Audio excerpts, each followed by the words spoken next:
Thank you for your time. Thank you for sticking around. I realize it cuts into part of your business day. Could you all hear me very well in the back? Is it clear? Excellent. I know Moshe mentioned to you why I was here in the first place. The organization he mentioned, by the way, Federation Canadian Jewish Appeal, is a philanthropic organization in Montreal. There's some all across Canada, and I work with them. I'm a member of the community. Just to let you know, yes, you have a question? Yes, I'm going to speak much slower so you can understand me. The Canadian Jewish Appeal is... I'm sorry, I will translate. I'll go the other way around. So if I buzz a little bit in your ear... No problem. I'm good.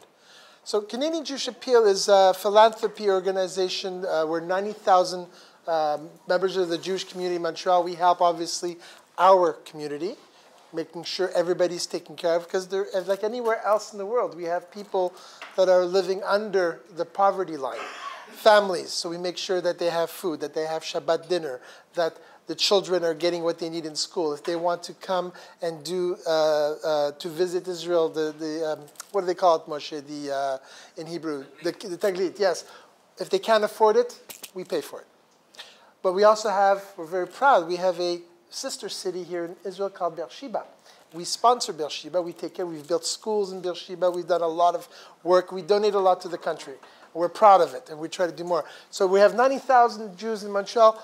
1% were here May 10th. Over 900 of us came to Israel because it's our 100th anniversary in Montreal, and it was the 50 years of Jerusalem. We said, well, what perfect timing.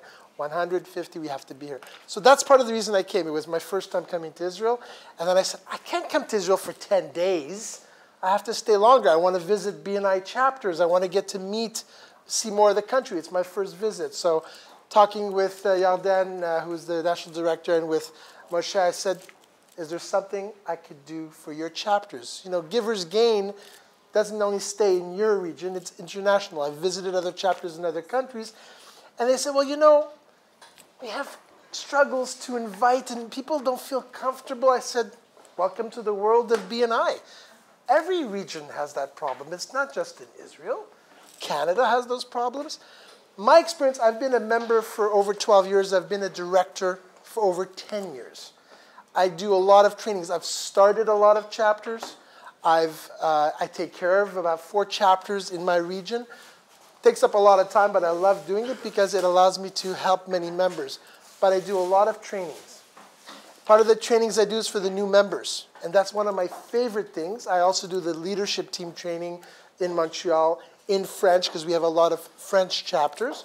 But I also do, the one thing that I love the most is especially with the new members. Because when you invite guests to become new members, the beauty of it is I try to inspire them to get involved.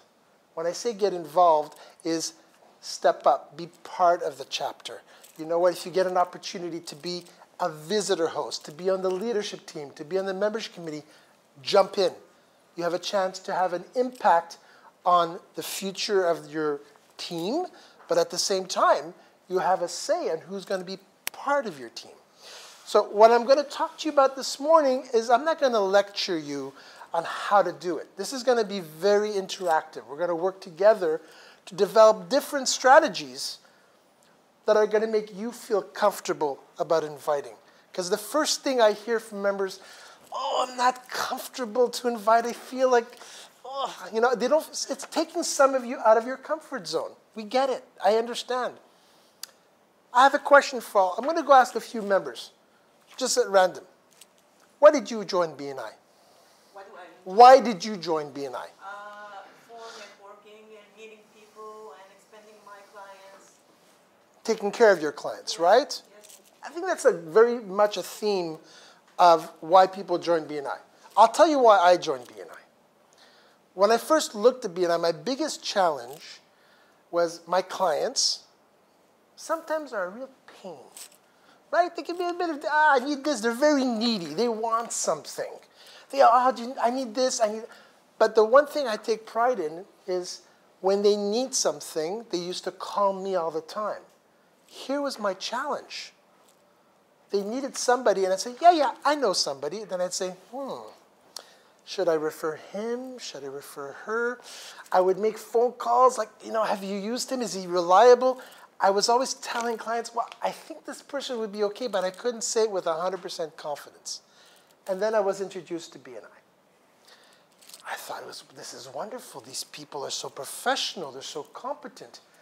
And the thing that impressed me the most was the application process. They ask information about my business, but they ask me for 2 client references. Now, I have to tell you, at first I'm saying, what do you want to talk to my clients about? I got defensive. I don't want you to talk to my clients. Well, yes, we want to know more about you. We want to ask them if they're happy with your services, if you take good care of them. Are you professional? Do you give good service? Are you reliable? Do you return your phone calls? Are you available? Oh, so you want to make sure that I'm professional. I'll give you 3 clients. The reason I was so impressed with that, it made me realize one key thing about BNI. We don't accept just anybody, right? We don't take just anybody in BNI. You have to qualify. There's the interview process. They want to make sure that you are a good fit for the chapter and that the chapter is a good fit for you, right? It's important. Guess what? That impresses the visitors too. It impressed you guys, you became members, right? It's the same thing. The reason that's so important is because these people are going to become part of your marketing strategy.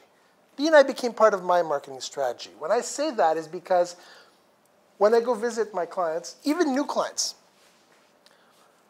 I listen. You know, Ivan Meisner, I think I mentioned the 2 ears and 1 mouth, using it proportionally, it's very key. But there's one other thing that he says about your clients. You could be the most knowledgeable person in your industry. You could be the best at what you do. But it all goes back to the relationship.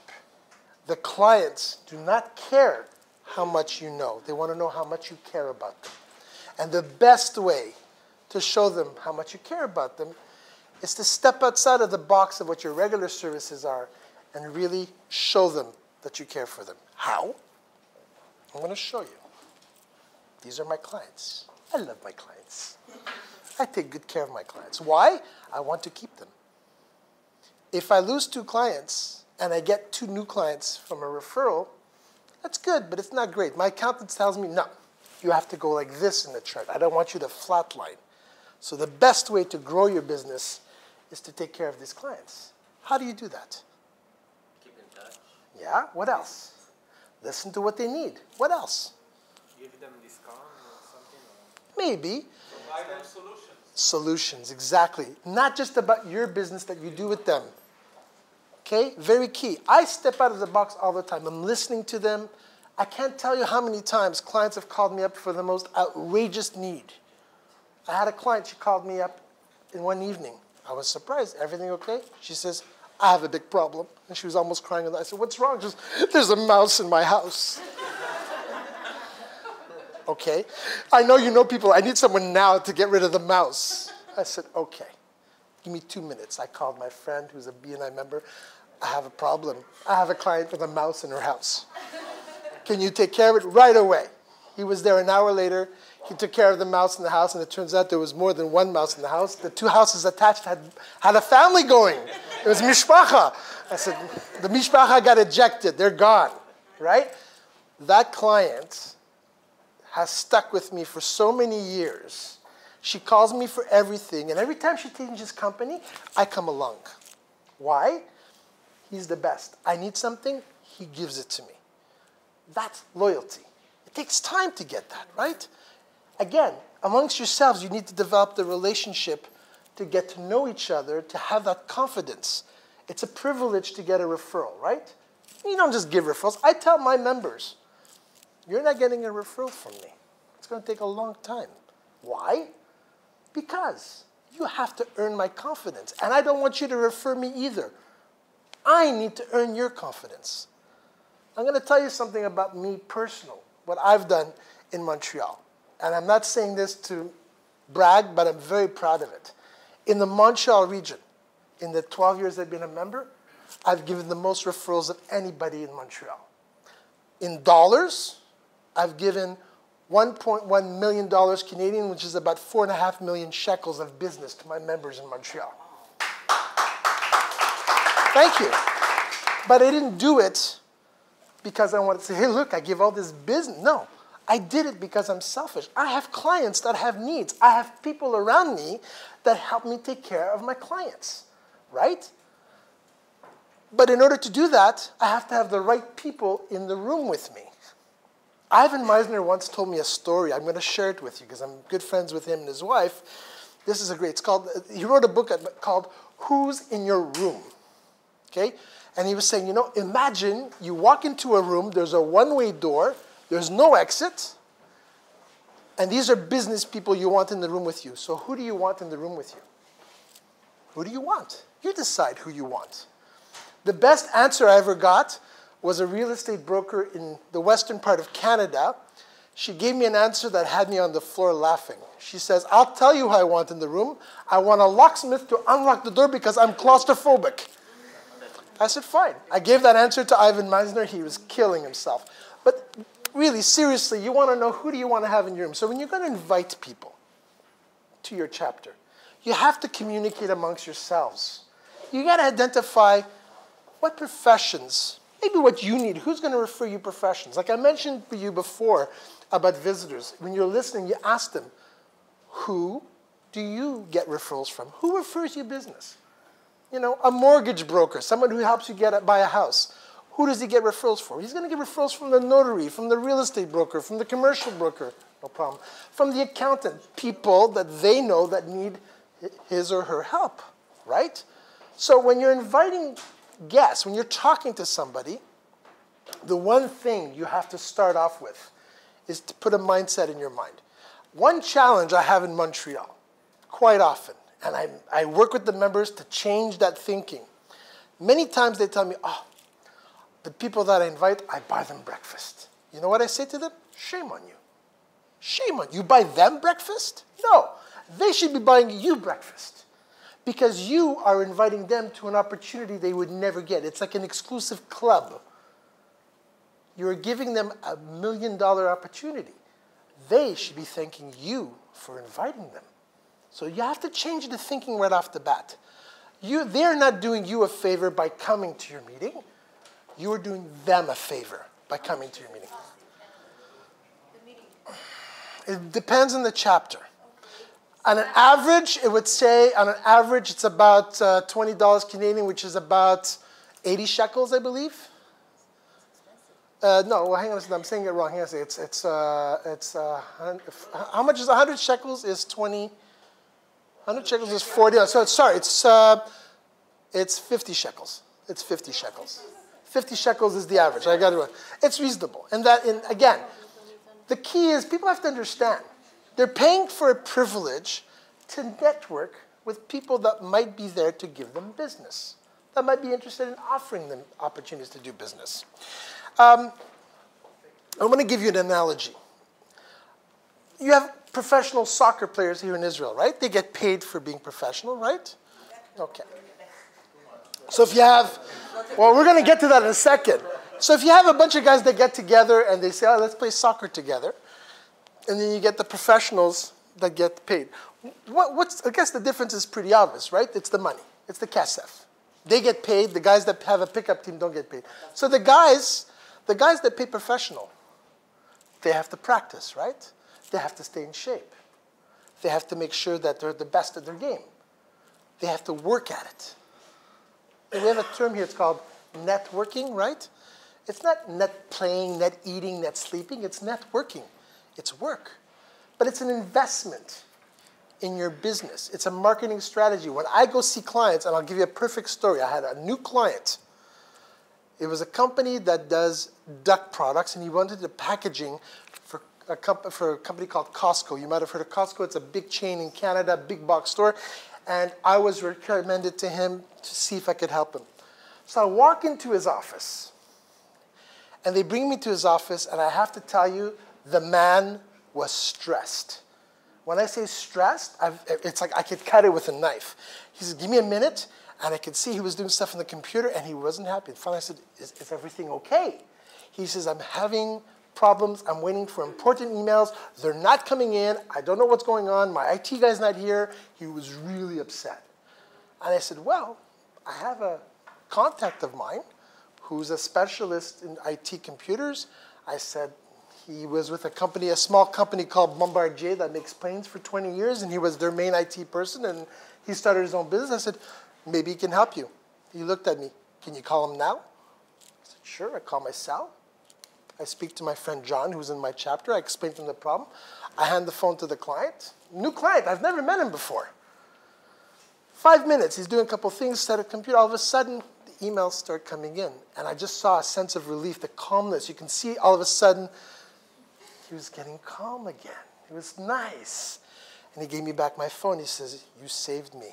Thank you. What can I do for you? He says, I said, great, nothing. I said, so we started talking. In the end, I couldn't do what he was looking for, so I recommended somebody else. But because I helped him, he says, I have to find a way to give you something. You help me. You don't even know me, and you help me. I earned this guy's loyalty in 5 minutes. And it wasn't my client yet. He became my client. The key is your own clients do the same thing. But you need to invite the right people. So you need to ask yourselves, who do I need that's going to refer me business? And by listening to your members, who do they need? And more often than not, you may know somebody that they need that's going to refer them business. You know the giver's gain? Invite the person that they need because they probably could also refer business to this person. I'll give you an example. One of the things that I look at quite often in other chapters, I tell them, go visit other chapters because you may meet somebody that's in a profession that's in a chapter, and it's not, you don't want to steal that person to bring him to your chapter. But maybe they've got a fellow employee in the same office that would benefit about being here, right? I use a method called the GRIP method. It's something we have in BNI. And I ask 4 questions.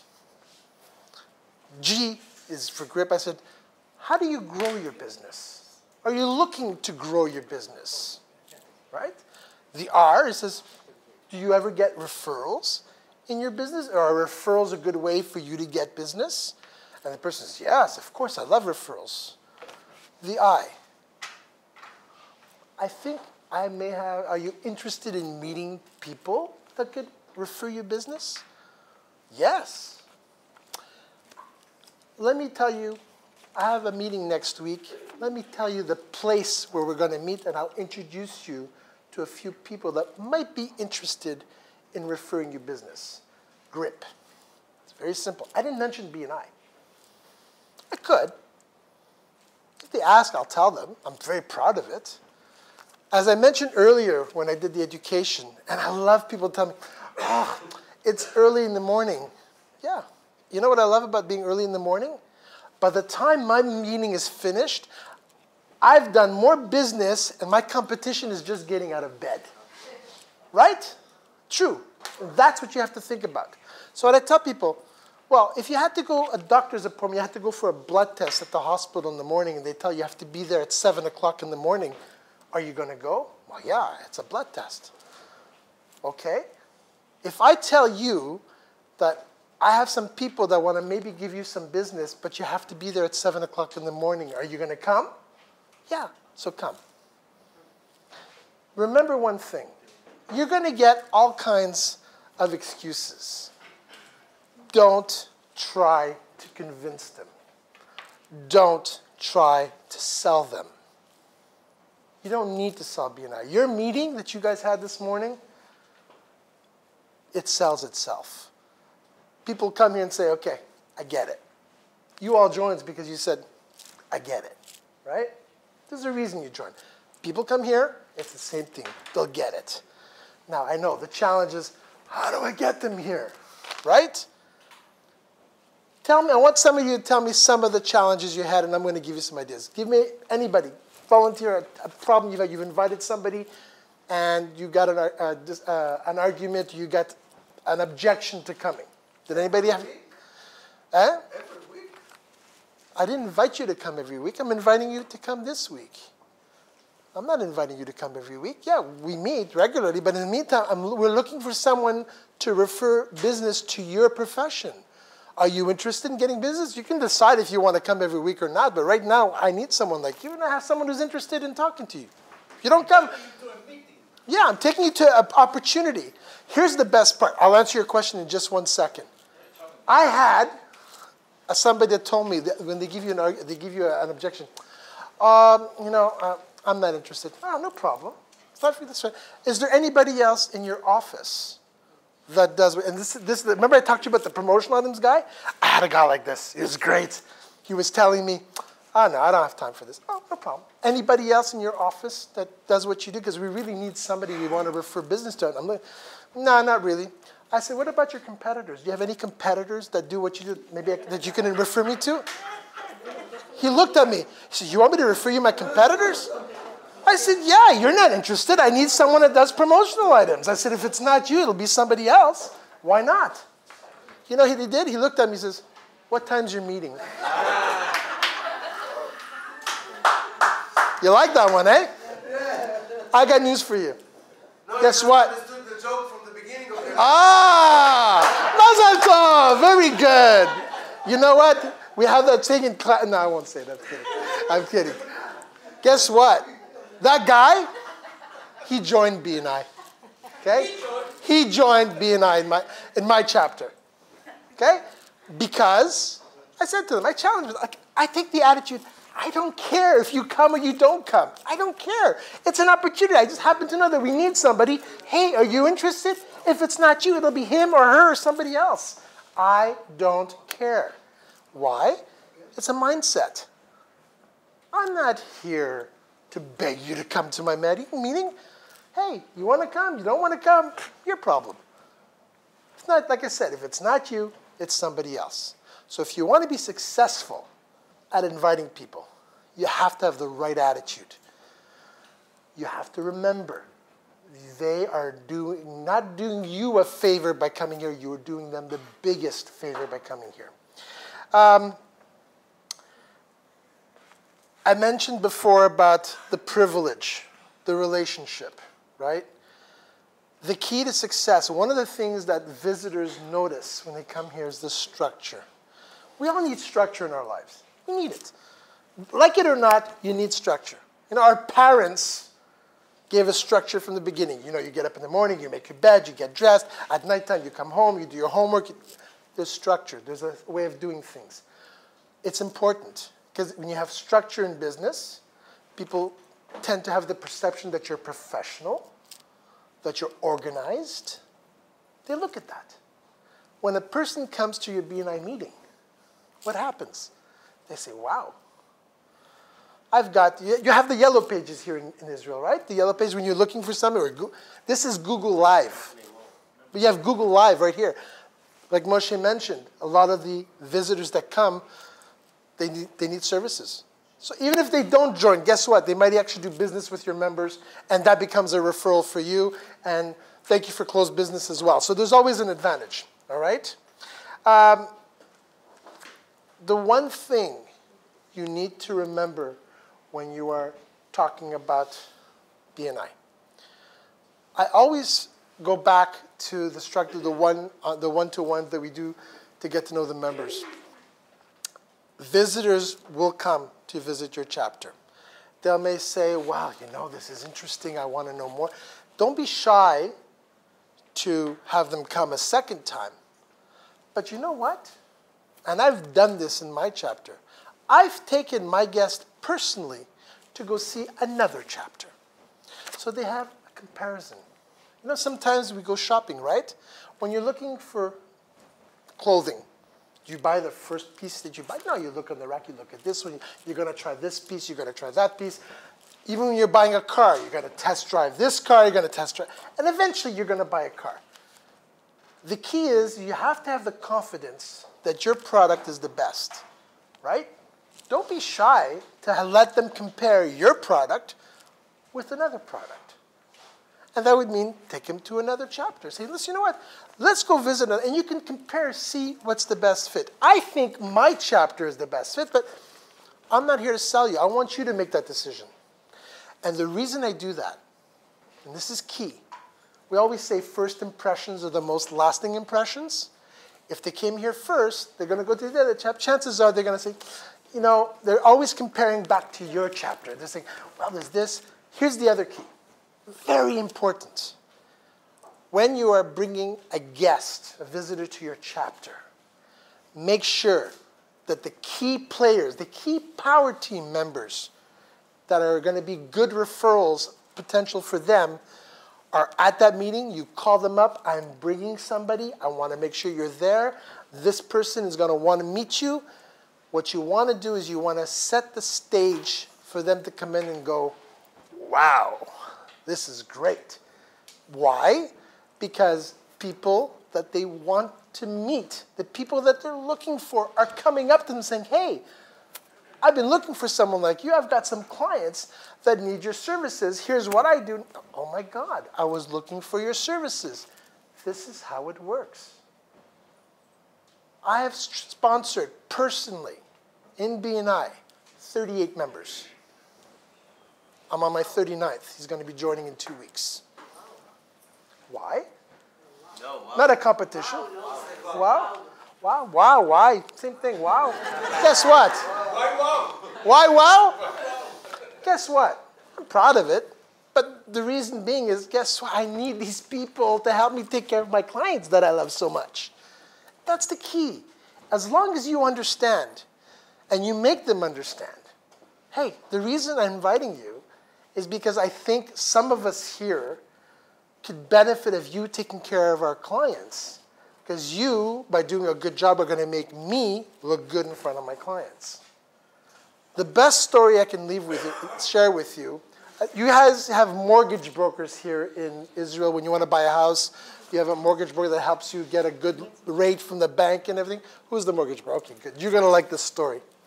So I have a client of mine, very sweet woman. I've known her for years. She tells me she got engaged. She's moving in with her fiancé. Great. I said, let's go for lunch. We're going to celebrate. So we go for lunch, and we're talking, and I'm saying, you know, are you guys going to move in together? You're going to buy a house? I said, well, the first thing you want to do is in Canada, you need to get what's called a pre-approval. Imagine you get pre-approval so you know how much you can spend.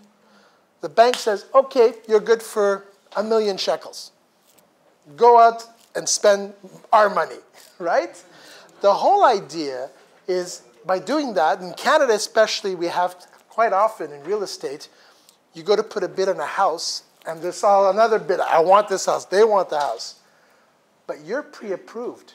They're not. Which offer do you think the seller is going to accept? The one that's guaranteed. The one that's pre-approved. So I gave her those ideas. And she said, oh, that's a good advice. I said, you know, I have an excellent mortgage broker. He helped me when I bought my first house. Would you like me to put you in touch with him? She goes, yes, please. And then I spoke to her about having a notary, because a notary has to take care of the transaction. I said, you want to get the house inspected, you need a building inspector. I said, if you need to find a house, I have a great real estate broker. How about if I send you their contact information, and you can contact them whenever you need? She says, that would be great.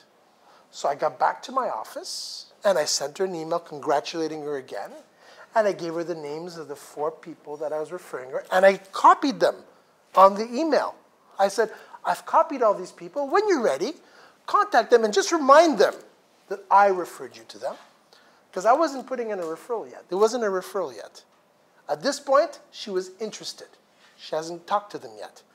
I set the stage. I planted some seeds.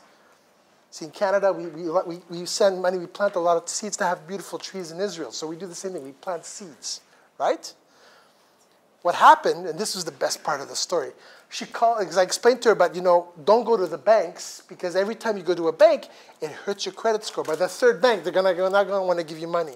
She calls me a month later in a panic. She goes, oh my God, my fiancé made an appointment with the bank. I don't know what to do. We're not going to be able to buy a house. I said, calm down.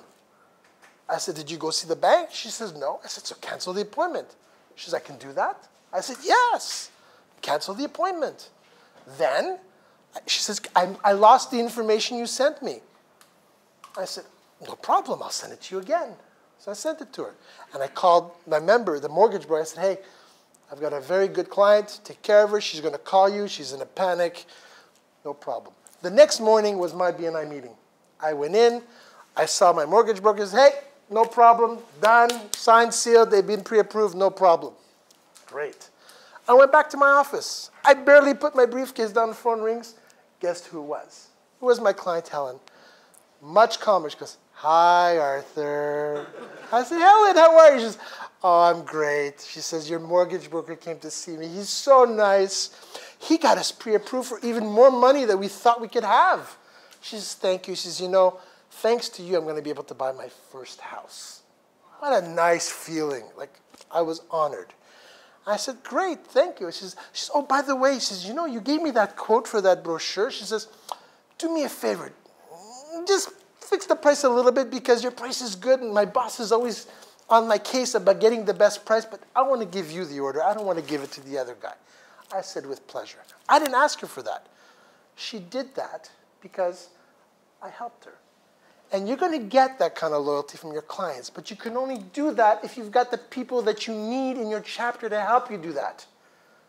So what you want to do as a chapter, if you want to win this competition, because that's why they brought me in, because they brought in the big guns from Canada to help you win this competition. That's why they said, you come to this chapter, they're going to win, and they're going to have so many more members, right?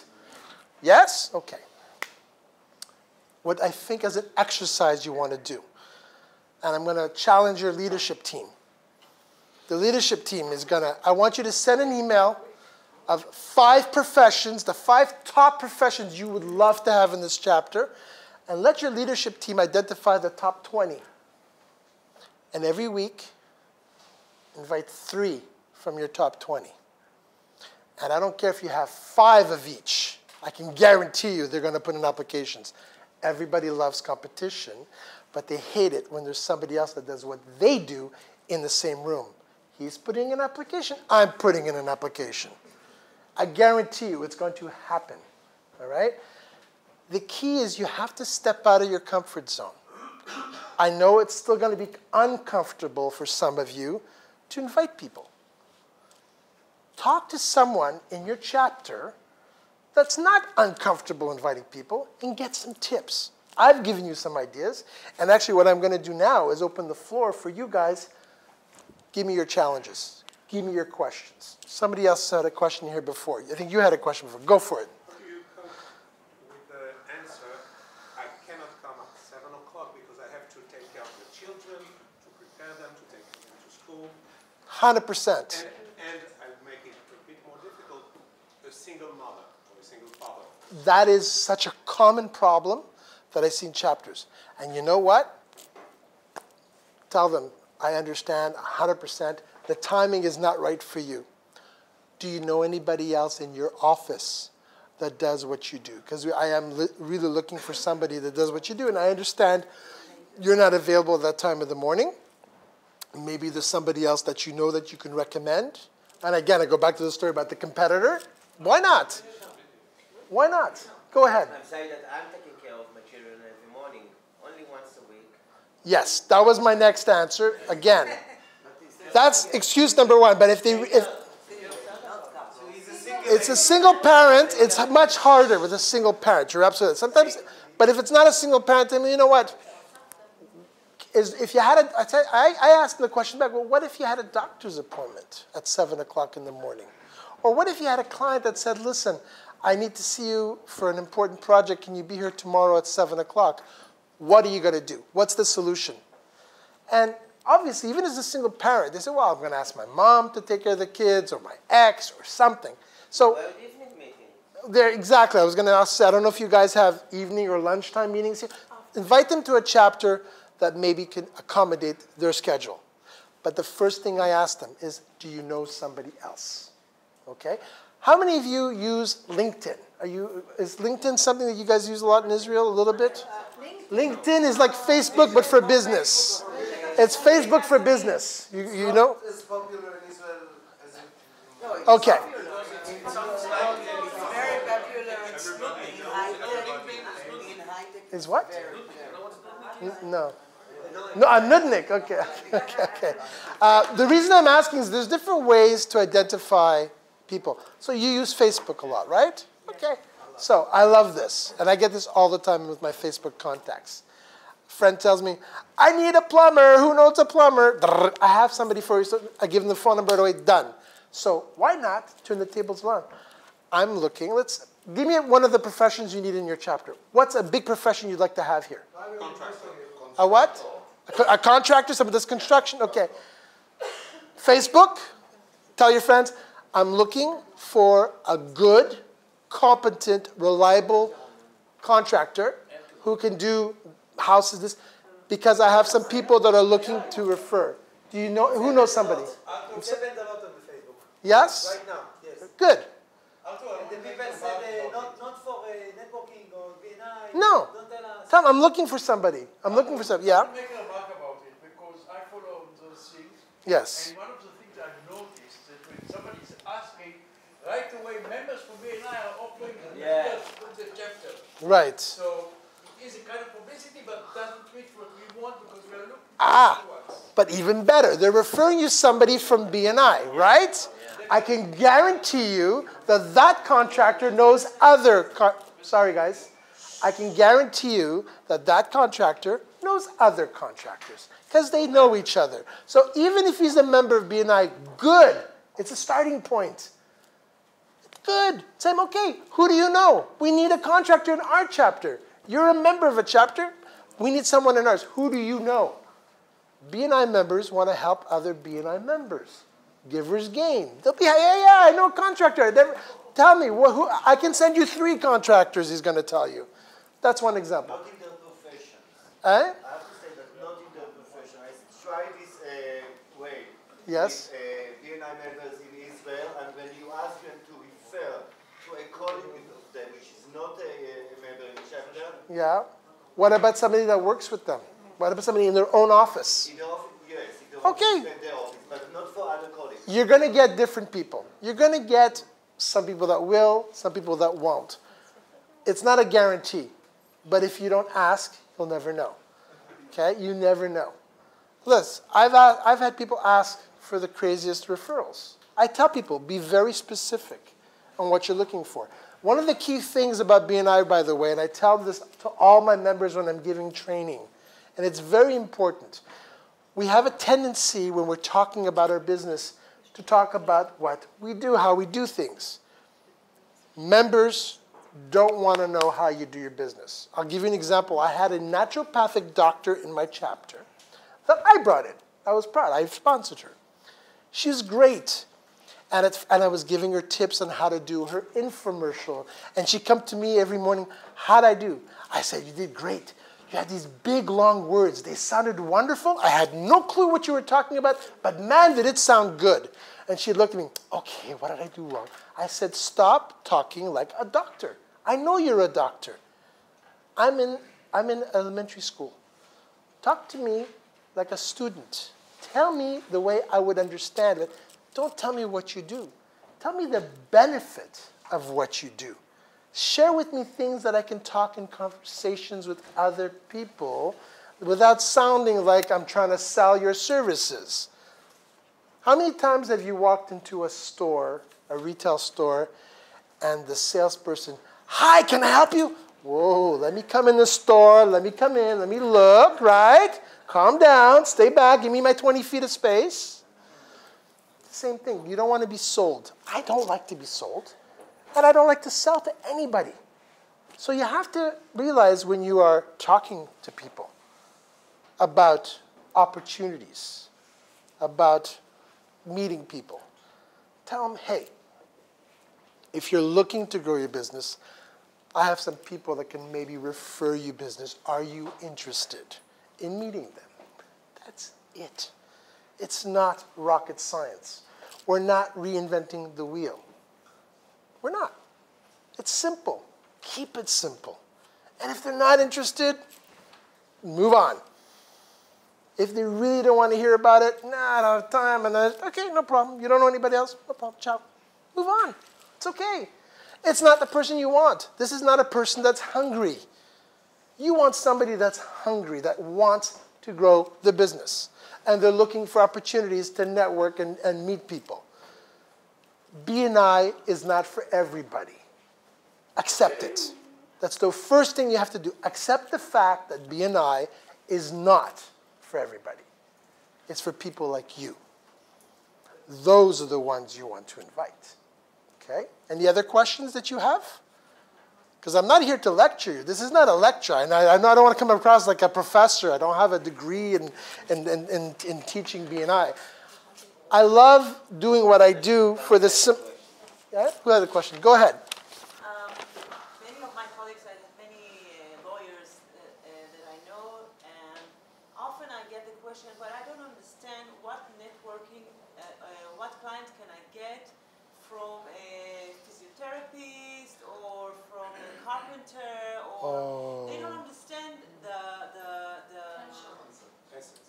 essence, and I'm trying to explain, but it's very difficult to me. I am going to give you the perfect example to that story.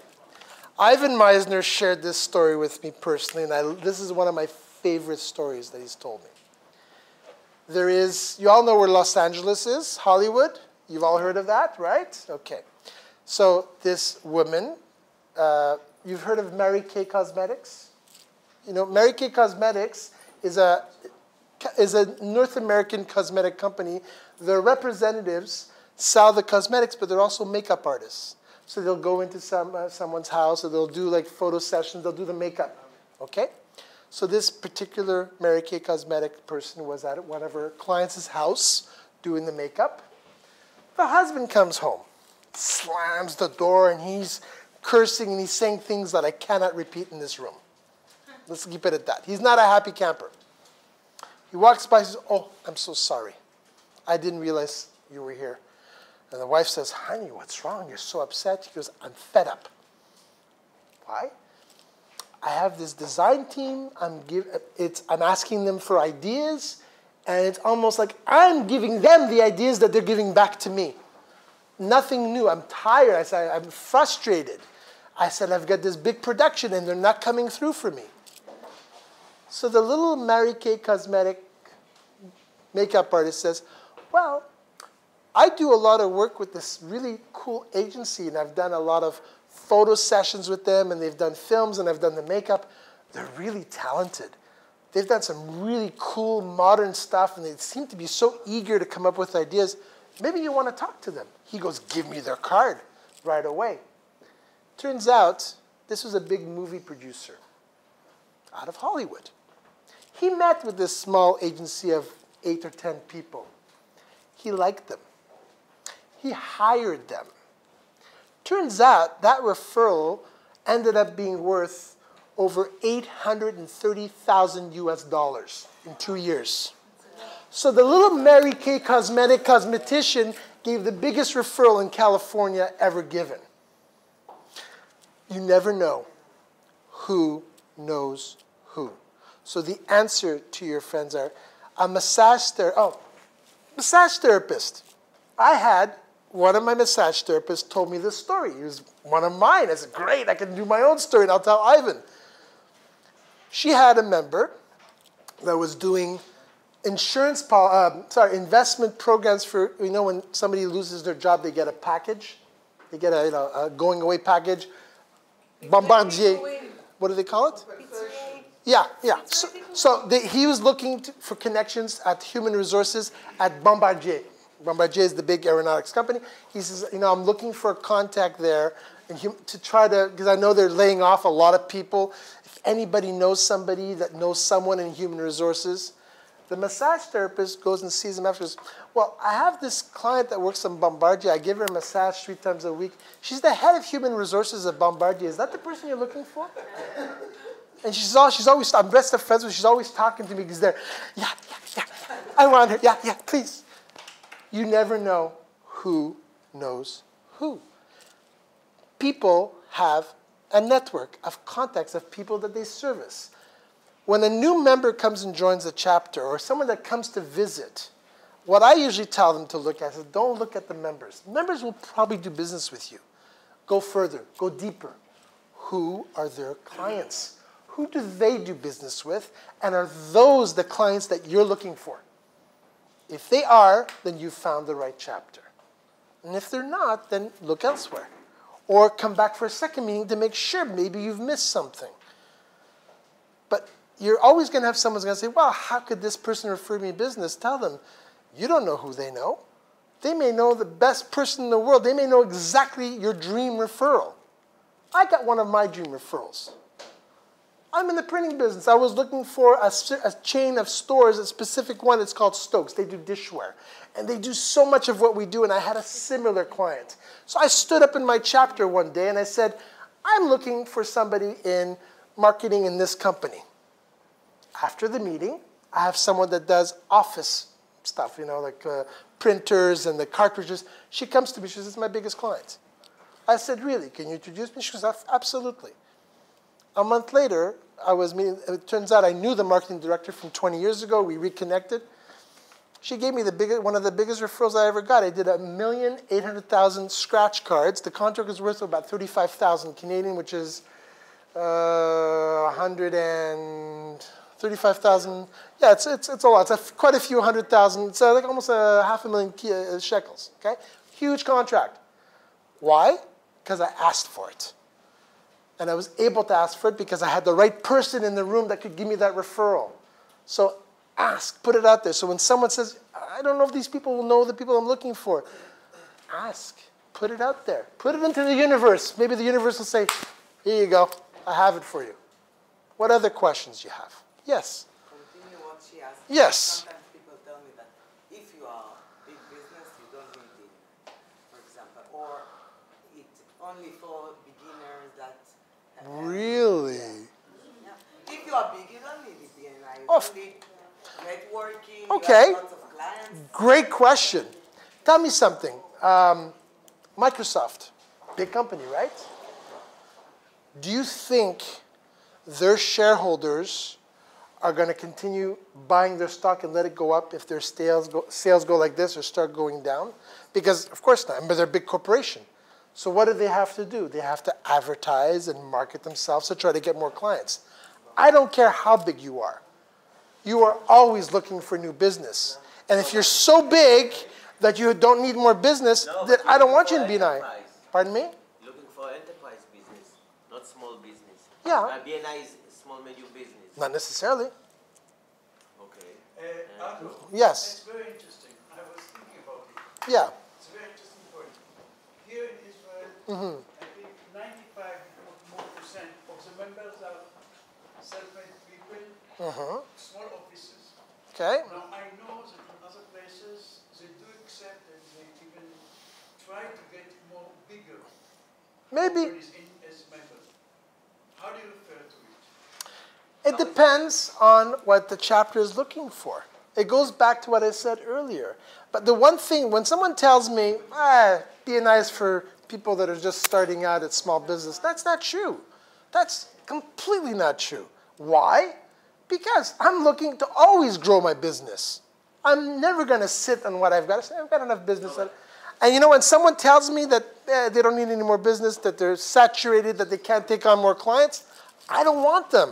It's not the point. When you Yeah. talk about bigger offices, Yes. you're talking about employees. Yes. And there's a difference because people like ourselves, if you ask us, what are you willing to do for your company, whatever it takes, right? Right. When you ask employees, what are you doing to do for your company you work for, Right. depends on occupation. Right. Okay, so you're talking about something that represents a large company. I'll give you... Okay. I got the perfect example for you. In my chapter, I have somebody that represents a cellular company called Rogers. Rogers is one of the biggest ones in Canada, okay? She represents them. Rogers wanted her to join a BNI chapter. They're huge. They're a massive company, Rogers. They do everything. They do telecom, they do telephones, they do cable, but they recognize that networking and having someone out there in the field, because they were targeting specifically companies that have 0 to 29 employees. They were going for that market. They're looking for small, That. medium business. Then I have, in another chapter, another guy that works with Rogers that will not take anybody that has less than 50 employees. So again, it depends on what the member is looking for, what the company is looking for. In a chapter, like you all have clients. You may have hang on a second, you may have some small businesses that you deal with. You may have some larger businesses that you deal with, or you may have somebody that works for a large company. The bottom line is you're going to get a mishmash of all kinds of professions and all kinds of big, small, medium, large, all kinds. You don't limit yourself. A guy that's working for a big company needs the small guy too, because that small guy may have a contact to another big company. You don't know. You don't know their network. You don't know who they know. Don't assume. What did you want to say, Moshe? Okay, no problem. I'm on time. You want to say something else, or? Okay. Because I understand your challenge. I know what you mean when you say, well, it's a big company, so maybe they're not a good fit for your chapter. That's okay. If they're not a good fit for your chapter, move on. Don't, I won't say waste your time, but don't spend so much of your valuable time trying to convince someone that BNI is good for them. If you've shown them the opportunity and you show them how it works, if they decide, not for me, okay. Somebody else, that's it. Nothing lost, nothing. Maybe they won't join, but maybe they'll do business with some of your members. So you know what? It's not a complete loss. Think about it. Yes? Maybe last question. When I invite someone, Yeah. a lot of people say, oh, it's BNI. It's BNI, right? Or it's a network organization? Yeah. I have to stand up and introduce myself. I don't know what to tell him because I have no problem standing up. He has a problem standing up. Okay, so they're not comfortable being okay, I love that. That's a perfect example. Here's what I tell them. I tell them, listen, you're coming to my meeting. I want to introduce you to some people that could refer your business. Yeah, you're going to have 30 seconds to talk about. Just tell us, give us an example of a client you're looking for. Because the biggest problem they have is they don't know what to say about their own business. I don't want to hear about their business. Tell me who you're looking for. Tell me, like, I'm a plumber. I'm looking to do plumbing for companies that have big manufacturing because they do a lot of plumbing and they need a lot of work. Or I'm an electrical contractor. I'm looking for people that need to plug stuff in. Whatever it is, you know what? Tell them to talk about who they're looking for. 30 seconds is going to go by very quickly. You're not putting pressure on them to talk about their business because what they're not comfortable with is talking about themselves. But if they're talking about what they're looking for, because that's what they're there for, they want business, they want clients. So if you give them an opportunity to talk about not themselves, but about that, it's easier. And trust me, when they start seeing how it works and the fact that it's a friendly room, it makes it a lot easier to do that. You got something out of it, right? Yeah. Good. That's why I'm here to help you guys. I hope you win the contest, okay? And if you do, you'll do a l'chaim to me, okay? Budget to invite you again from Canada. Wow, that's even better. I was expecting just a little l'chaim. That's it. My pleasure. Thank you for your time.